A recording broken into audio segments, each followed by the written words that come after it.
চোখে ঝাপসা দেখছেন বা আপনার চোখ কি অন্ধকার হয়ে আসছে, তাহলে কিন্তু সাবধান, এটা হতে পারে আপনার চোখে স্ট্রোক হয়েছে। তো নমস্কার বন্ধুরা, আমি ইন্দ্রজিৎ বিশ্বাস। আজকের এই ভিডিওতে আমি আলোচনা করব চোখের স্ট্রোক নিয়ে। তো এই ভিডিওতে আমরা জানবো চোখের স্ট্রোক কি, এটা কেন হয়, এর টাইপস গুলো কি কি রয়েছে, এর কি কি সাইন সিমটম দেখা যায়, এটার ট্রিটমেন্ট কি অপশন রয়েছে এবং এটার হোম রেমিডিস এছাড়াও প্রতিকারের উপায় কি, সেগুলো নিয়ে আজকের এই ভিডিওতে ডিটেলসে কথা বলবো। তো ভিডিওটা অবশ্যই লাস্ট পর্যন্ত দেখতে থাকুন।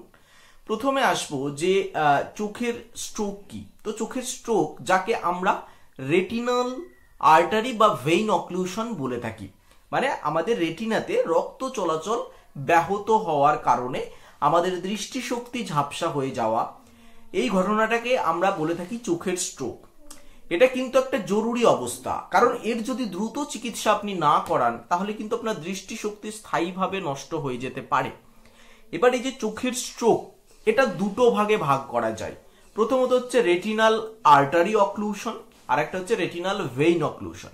রেটিনাল আর্টারি অক্লুশন বলতে কি বোঝায়? যখন রেটিনার যে ধমনী, সেই ধমনী বন্ধ হয়ে আসে।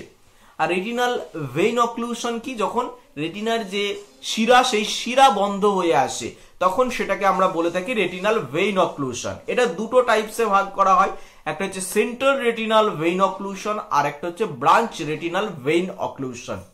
তো এই যে রেটিনাল ভেইন অক্লুশন বা রেটিনাল আর্টারি অক্লুশন বা এই যে চোখের স্ট্রোক, এটা হলে কি কি লক্ষণ দেখা দেয়? প্রথমত, হঠাৎ করে চোখ ঝাপসা হয়ে যায়। দ্বিতীয়ত, দৃষ্টি শক্তি, যেটা দৃষ্টির একটা অংশ, সেটা হচ্ছে অন্ধকার হয়ে যায় বা কালো স্পট ছায়া পড়ছে।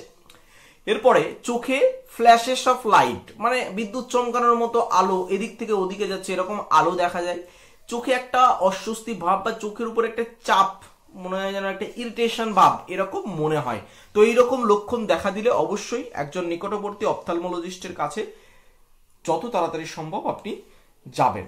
চিকিৎসা কি রয়েছে? তো এই যে চোখের স্ট্রোক, এটা চিকিৎসা নির্ভর করছে আপনার চোখে কোন ধরনের স্ট্রোক হয়েছে, সেন্ট্রাল না ব্রাঞ্চ, ঠিক আছে, বা ভেইন অক্লুশন না আর্টারি অক্লুশন, এটার উপর ডিপেন্ড করে আপনার যে চোখের ডাক্তার উনি আপনার ট্রিটমেন্টটা ঠিক করেন। কিরকম ট্রিটমেন্ট থাকে সেটা হচ্ছে, যেমন চোখের ভিতরে ইনজেকশন, আমরা শুনে থাকি যে চোখের ভিতরে ইনজেকশন দেওয়া হয়েছে, সেটা হচ্ছে অ্যান্টি VEGF ইনজেকশন। দেন লেজার ট্রিটমেন্ট করা হয়, দেখা যাচ্ছে ইনজেকশনে কাজ হচ্ছে না, সেই ক্ষেত্রে লেজার করা হয়। সাথে সাথে আমরা শরীরের যে রক্তচাপ, সুগার, তার সাথে সাথে যে কোলেস্টেরল, সেগুলো আমরা নিয়ন্ত্রণের জন্য বলে থাকি। এবং কিছু কিছু ক্ষেত্রে চোখের প্রেসার বেড়ে থাকে, তো সেই ক্ষেত্রে চোখের প্রেসার কমানোরও ঔষধ দেওয়া হয়।